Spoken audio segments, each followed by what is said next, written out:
Guys, this is Lucky, certified nutrition cum fitness trainer. ఈ వీడియోలో the best and top back exercises discuss చేద్దాం for solid back. చాలా మంది body building అనుకుంటే heavy weight lift చేయడం అనుకుంటారు. హెవీ వెయిట్ లిఫ్ట్ చేయడం కాదు. బాడీ బిల్డింగ్ అంటే ఎవ్రీ మజిల్ని డిఫరెంట్ యాంగిల్ నుంచి హిట్ చేయడం.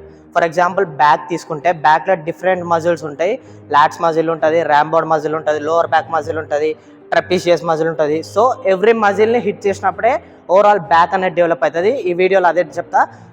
బాడీ బిల్డింగ్ హెవీ వెయిట్ లేపడమే అంటే గార్దిల్ మనకంటే హెవీ వెయిట్ లిఫ్ట్ చేసాయి, అది బాడీ బిల్డింగ్ కాదు. మీకు సమాజం అట్లా చెప్పింది. వీడియో నచ్చితే మాత్రం లైక్ చేయండి, షేర్ చేయండి, సబ్స్క్రైబ్ చేసుకోండి. ఇట్లాంటి కంటెంట్ కిరాక్ కంటెంట్ వస్తుంది. So let's go to back. బ్యాక్కి number 1 exercise pullups compound movement అంటే ఒకటే ఎక్సర్సైజ్ డిఫరెంట్ మజిల్స్ని ట్రిగర్ చేయడం. For example pullups back, bicep, shoulder మీద ఇంపాక్ట్ చూపిస్తాయి. సొంతంగా పుల్అప్స్ చేయడానికి రానోళ్ళు ఈ మిషన్ హెల్ప్తో పుల్అప్స్ ప్రాక్టీస్ చేయండి. మిషన్ వెయిట్ మనం పైకి లేపుతుంటుంది. సో ప్రాక్టీస్ చేసి చేసి ఏదో ఒక రోజు మీరు పుల్అప్స్ చేస్తారు.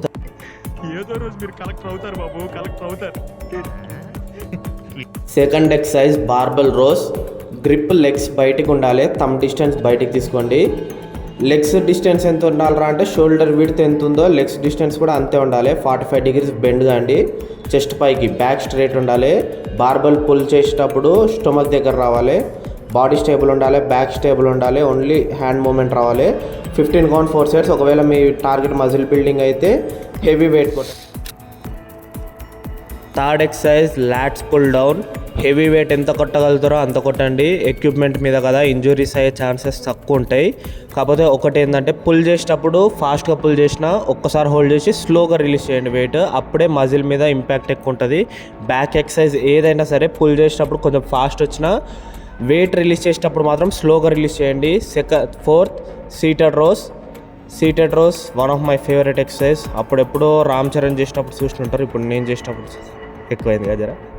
సో సీటెడ్ రోస్ కూడా మంచిగా సూపర్ ఎక్సర్సైజ్. బ్యాక్ మీద, ర్యాంబోర్డ్ మజిల్ మీద హెవీ ఇంపాక్ట్ ఉంటుంది. ఇందులో 2 కొట్టవచ్చు, వైడ్ గ్రిప్ కొట్టవచ్చు, క్లోజ్ గ్రిప్ కొట్టవచ్చు. క్లోజ్ గ్రిప్ కొడితే ర్యాంబోర్డ్ మజిల్ మీద పడుతుంది, వైడ్ గ్రిప్ కొడితే సైడ్ లాట్స్ మీద పడుతుంది. అది ఏదనేది మీరు చూసుకోవచ్చు. 2 వేరియేషన్స్లో ఏదైనా చేయొచ్చు. సో ఇది fifth exercise dumbbell rows. Back 45 degreesలో స్ట్రైట్ ఉండాలి. డంబుల్ పొజిషన్, స్టొమక్ పక్కకు రావాలి. సేమ్ ఫార్ములా, పుల్ చేసినప్పుడు ఫాస్ట్, వదిలేటప్పుడు స్లో. సో ఈ డంబుల్ రోస్ మీకు సైడ్ లాట్స్ మీద ఇంపాక్ట్ పడుతుంది. బాడీ బిల్డర్ ఇట్లా ఓపెన్ చేస్తే వింగ్స్ ఓపెన్ అవుతుందిగా అట్లా.